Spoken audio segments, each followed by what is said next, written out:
오늘 우리에게 주신 하나님의 말씀은 신약성경 요한복음 21장입니다. 요한복음 21장 1절에서 15절의 말씀입니다. 신약성경 184쪽에 있습니다. 요한복음 21장 1절에서 15절의 말씀입니다. 이제 하나님의 말씀을 경청하시겠습니다. 그 후에 예수께서 디베라 호수에서 또 제자들에게 자기를 나타내셨으니 나타내신 일은 이러하니라. 시몬 베드로와 디두모라 하는 도마와 갈릴리 가나 사람 나다나엘과 세베대의 아들들과 또 다른 제자 둘이 함께 있더니 시몬 베드로가 나는 물고기 잡으러 가노라 하니 그들이 우리도 함께 가겠다 하고 나가서 배에 올랐으나 그날 밤에 아무것도 잡지 못하였더니 날이 새어갈 때에 예수께서 바닷가에 서셨으나 제자들이 예수이신 줄 알지 못하는지라. 예수께서 이르시되 얘들아 너희에게 고기가 있느냐 대답하되 없나이다. 이르시되 그물을 배 오른편에 던지라 그리하면 잡으리라 하시니 이에 던졌더니 물고기가 많아 그물을 들 수 없더라. 예수께서 사랑하시는 그 제자가 베드로에게 이르되 주님이시라 하니 시몬 베드로가 벗고 있다가 주님이라 하는 말을 듣고 겉옷을 두른 후에 바다로 뛰어내리더라. 다른 제자들은 육지에서 거리가 불과 한 50칸쯤 되므로 작은 배를 타고 물고기 든 그물을 끌고 와서 육지에 올라 보니 숯불이 있는데 그 위에 생선이 놓였고 떡도 있더라. 예수께서 이르시되 지금 잡은 생선을 좀 가져오라 하시니 시몬 베드로가 올라가서 그물을 육지에 끌어올리니 가득히 찬 큰 물고기가 153마리라. 이같이 많으나 그물이 찢어지지 아니하였더라. 예수께서 이르시되 와서 조반을 먹으라 하시니 제자들이 주님이신 줄 아는 고로 당신이 누구냐 감히 묻는 자가 없더라. 예수께서 가셔서 떡을 가져다가 그들에게 주시고 생선도 그와 같이 하시니라. 이것은 예수께서 죽은 자 가운데서 살아나신 후에 세 번째로 제자들에게 나타나신 것이라. 그들이 조반 먹은 후에 예수께서 시몬 베드로에게 이르시되 요한의 아들 시몬아 내가 이 사람들보다 나를 더 사랑하느냐 하시니 이르되 주님 그러하나이다. 내가 주님을 사랑하는 줄 주님께서 아시나이다. 이르시되 내 어린 양을 먹이라 하시고 아멘. 이 말씀으로 하나님이 은혜 주실 줄 믿습니다. 며칠 전 텔레비전에서 우연히 대중가요 노래를 들었는데 그 노래가 제 마음을 울컥하게 했습니다. 생각이 난다. 홍시가 열리면 우엄마가 생각이 난다. 자장가 대신 젖가슴을 내주던 우엄마가 생각이 난다. 눈이 오면 눈 맞을세라. 비가 오면 비 젖을세라. 험한 세상 넘어질세라. 사랑 때문에 울먹일세라. 그리워진다. 홍시가 열리면 우엄마가 그리워진다. 눈에 넣어도 아프지도 않겠다던 우엄마가 그리워진다. 생각이 난다. 홍시가 열리면 우엄마가 생각이 난다. 회초리 치고 돌아앉아 우시던 우엄마가 생각이 난다. 바람 불면 감기를 세라. 안 먹어서 약해질세라. 힘든 세상 뒤처질세라. 사랑 때문에 아파할세라. 그리워진다. 홍시가 열리면 우엄마가 그리워진다. 생각만 해도 눈물이 핑 도는 우엄마가 그리워진다. 생각만 해도 가슴이 찡하는 우엄마가 그리워진다. 우엄마가 생각이 난다. 우엄마가 보고파진다. 아마 노래를 좋아하는 분들은 금방 아셨겠지만 이 노랫말은 나훈아 씨가 부른 홍시라는 노래의 노랫말입니다. 자장가 대신에 젖가슴을 내주던 뭐 그리 세련될 것 같지 않은 그 엄마가 아들이 험한 세상 살아가다 마음 다칠까봐 넘어질까봐 걱정하고 염려하는 어머니의 모습이 눈에 선하게 보이는 듯한 그런 노랫말입니다. 교우 여러분, 여러분이 삶의 여정에서 경험한 어머니의 사랑, 아버지의 사랑은 어떤 것이었습니까? 힘들고 어려운 세상살이에 부모님으로부터 어떤 위로와 격려를 받았습니까? 반대로 여러분은 힘들고 어려운 세상을 살아가는 자녀들을 위로하고 격려하는 부모였습니까? 아니면 잘해라, 넌 그것도 못하니 좀 열심히 해라, 그러면서 다그치고 몰아붙이기만 하는 부모입니까? 예수님의 삶을 기록한 사복음서에서 마치 부모님 같은 따뜻한 사랑을 느끼게 하는 장면이 오늘 우리가 읽은 요한복음 21장의 말씀입니다. 예수님께서 부활하신 이후의 일입니다. 베드로가 디베라 호수로, 갈릴리 호수의 또 다른 말입니다. 갈릴리 호수로 나는 물고기 잡으러 가겠다고 하니 다른 6의 제자들도 우리도 같이 가겠노라고 해서 베드로와 세베대의 아들 야고보와 요한, 갈릴리 가나 출신인 도마와 나다나엘, 그리고 제자 둘 해서 전부 7명의 제자들이 갈릴리 호수로 갔습니다. 갈릴리 호수에 그물을 던져 고기를 잡고 있기는 했지만 제자들의 마음은 그리 편하지 않았습니다. 며칠 전 예수님이 잡히실 때에 왜 그리 두렵고 무서웠던지 고난당하는 주님을 홀로 두고 도망간 자신들이 너무 부끄러웠습니다.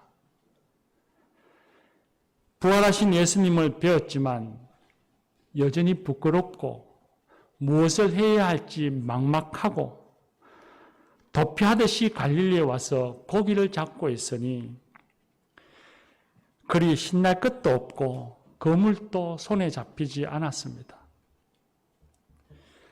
지난번에 실패했던 기억, 못난 자신의 행동에 대한 기억만 오롯이 남아서 마음이 괴로웠습니다. 베드로는 더욱 그러했습니다. 죽어도 예수님을 버리지 않겠습니다고 주님과 동료들에게 그 앞에서 그렇게 큰 소리를 쳤는데 막상 하인들이 너도 예수와 같은 당이 아니냐라고 물을 때에 뭐가 그리 무서웠던지 자신이 뭘 그리 두려워했던지 모르게 예수님을 모른다 부인했습니다.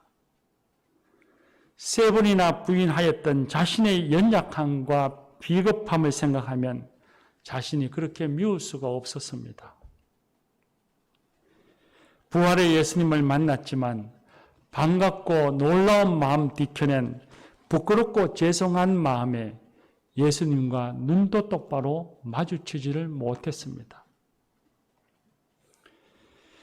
그날도 별로 흥미로울 것도 기대할 것도 없이 밤에 고기를 잡으러 호숫가로 나갔습니다. 밤새도록 그물을 던졌지만 제자들의 텅 빈 마음처럼 그물에는 고기 한 마리 잡혀 올라오지 않았습니다. 그렇게 날이 새어갈 때쯤 빈배로 해변에 거의 이르렀을 때에 어떤 사람이 해변에 서서 소리쳤습니다. 뭐 좀 잡았습니까? 허탕이에요. 아무것도 없어요. 그럼 배 오른편에 그물을 던져보시오. 제자들은 그 사람의 말을 듣고 배 오른편에 그물을 던졌더니 놀라운 일이 벌어졌습니다. 밤새 작은 물고기 한 마리 잡지 못했는데 갑자기 그물에 수많은 물고기가 걸려서 그 그물을 당겨 올리기가 힘들 정도였습니다. 바로 그 순간 요한의 머릿속에 3년 전 처음 예수님을 만났을 때의 생각이 떠올랐습니다. 그때도 밤새도록 고기 한 마리 잡지 못했는데 예수님의 말씀을 따라 깊은 데로 가서 그물을 던지니 그물이 찢어질도록 고기가 잡혀 올라왔습니다. 그때의 모습이 떠올랐습니다. 뱃전에 서 있던 요한이 해변 쪽을 보며 소리쳤습니다. 주님이시다. 주님! 베드로가 요한의 그 소리에 물로 뛰어들었습니다. 다른 제자들은 다른 작은 배를 타고 고기 든 그물을 끌고 왔습니다. 무태 올라와 보니 예수님께서 숯불을 피워놓고 그 위에 생선과 떡을 굽고 계셨습니다. 그리고 주님께서 말씀하셨습니다. 와서 아침을 먹어라, 조반을 먹어라 하셨습니다. 다른 말씀 하시지 않았습니다. 잡은 물고기를 좀 가져오너라. 와서 아침 먹자 하셨습니다. 아침 먹자, 밥 먹어라 하는 말은 참 따뜻한 말입니다.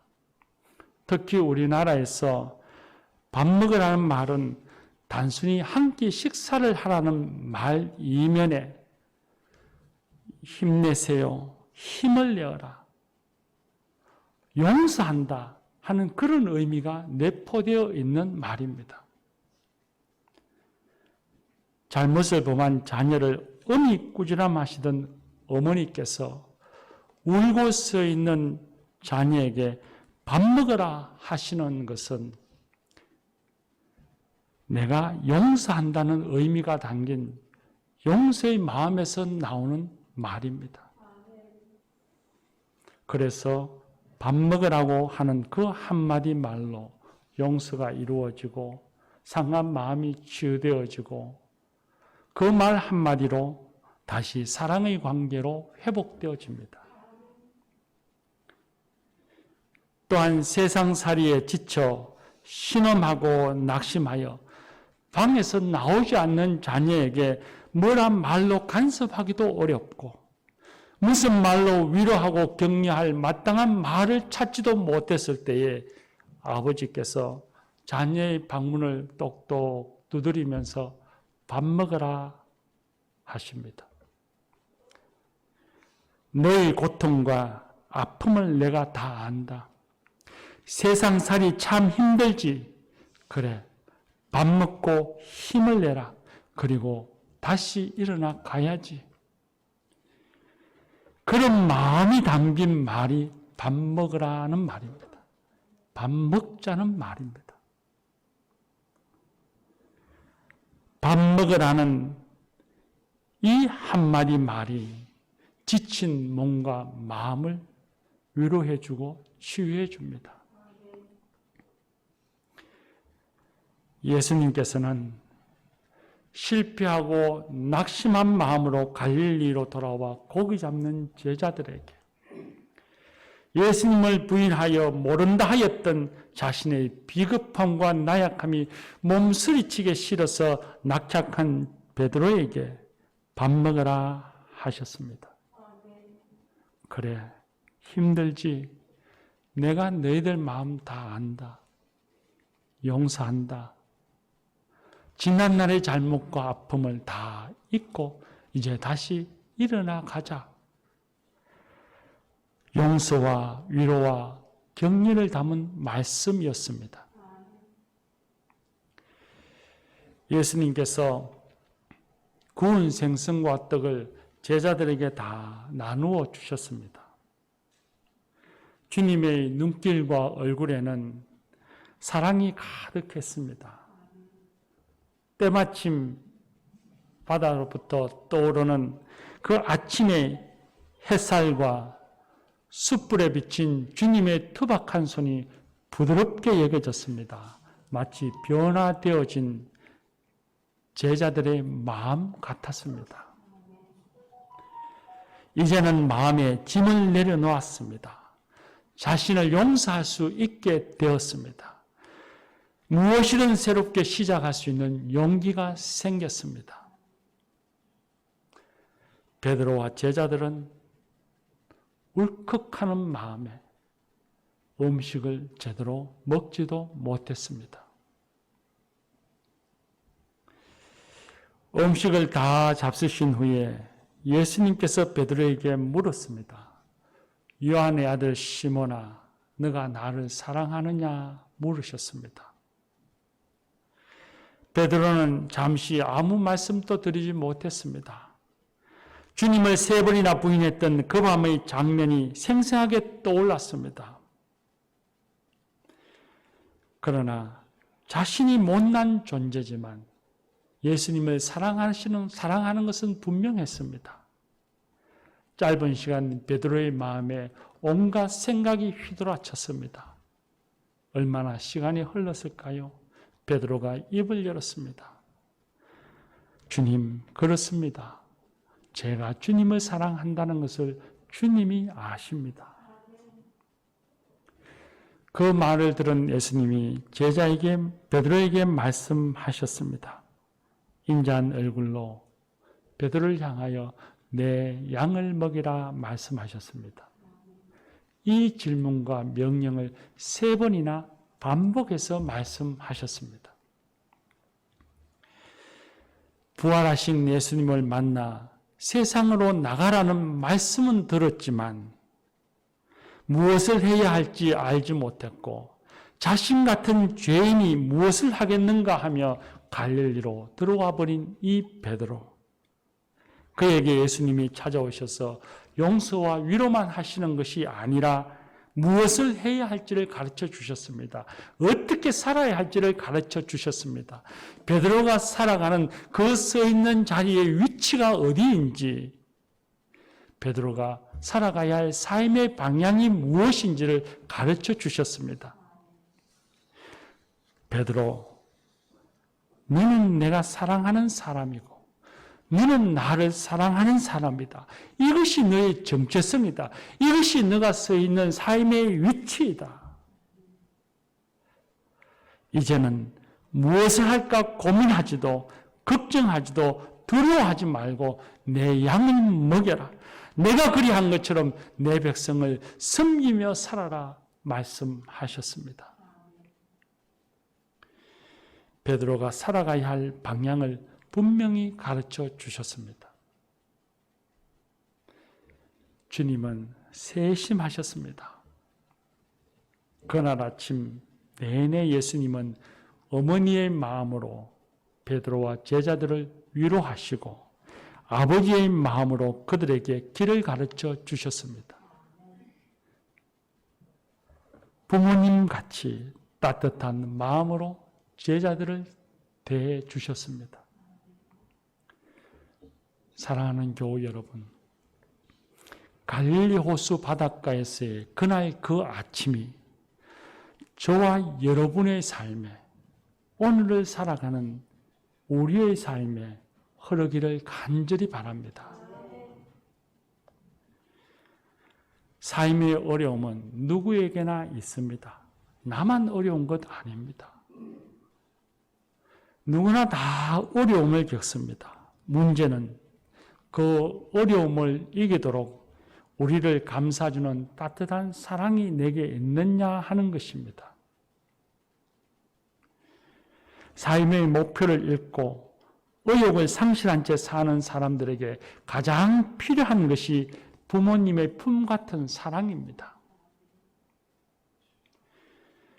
우리 주님이신 예수님께서는 우리가 세상의 삶에 지치고 힘들어 할 때마다, 두려워하여 머뭇거리고 주저앉아 있을 때마다 우리를 찾아오셔서 우리를 품에 안아주시며 위로해 주시고 격려해 주시고 다시 일어서 갈 힘을 주십니다. 또한 누구나 살다 보면 실수할 수 있습니다. 우리가 연약하고 한계가 있는 인간이기 때문에 그렇습니다. 이상한 일이 아니지요. 좀 더 신실하고 올바른 삶을 살고 싶지만 양육강식과 절자 생존이라고 하는 정글 같은 세상 속에 살면서 사랑하며 살지 못하고 경건과 절제의 삶을 살아가지 못하고 경쟁에 치우쳐 속절없이 무너지는 자기 자신을 발견할 때가 있습니다. 그런 자신을 보게 되면 자신이 그렇게 미울 수가 없고 주님 앞에 서기가 참 부끄럽습니다. 그럴 때에도 예수님은 실패하는 우리를 찾아오십니다. 찾아오셔서 우리의 등을 다독이시면서 우리를 용서해 주시고 우리의 지친 몸과 영혼을 치유해 주십니다. 우리의 삶의 방향을 바르게 잡아 주십니다. 예수님은 우리에게 능력이나 소유에 대해서 묻지 않으십니다. 너가 얼마나 열정이 있느냐, 너가 얼마나 아름답고 풍성한 열매를 거두었느냐, 너가 지금 무엇을 할 수 있느냐 묻지 않으십니다. 삶에 지치고 자신에게 실망한 우리를 찾아오셔서 아무개야 와서 밥 먹자 하십니다. 아무개야 내가 너를 사랑하는 줄 알지? 라고 말씀하십니다. 사랑하는 교우 여러분, 어버이 같으신 주님의 품에 우리를 맡깁시다. 자상하고 따뜻한 주님의 품을 신뢰합시다. 우리가 못나고 부족해도 주님은 우리의 모든 것을 다 아시고서 우리를 찾아오셔서 눈에서 눈물을 닦아주시고 우리를 품에 안아서 위로하시고 격려하시며 치료해 주십니다. 다시 일어서 걸어갈 힘을 주십니다. 아니, 우리는 이미 그 사랑을 받고 살고 있습니다. 그 사랑을 받아서 오늘 우리가 여기까지 이른 줄 믿습니다. 그 사랑 받았으니 나를 위해 따뜻한 밥 지어주시고 등을 다독여 주셨던 육신의 부모님을 존경하고 그 부모님과 평생 잊지 못할 아름다운 추억을 만들어가는 자녀가 됩시다. 그리고 세상살이에 지친 자녀들을 꼭 안아주시고 따뜻한 말로 위로하고 격려하는 부모가 되십시다. 기도합시다.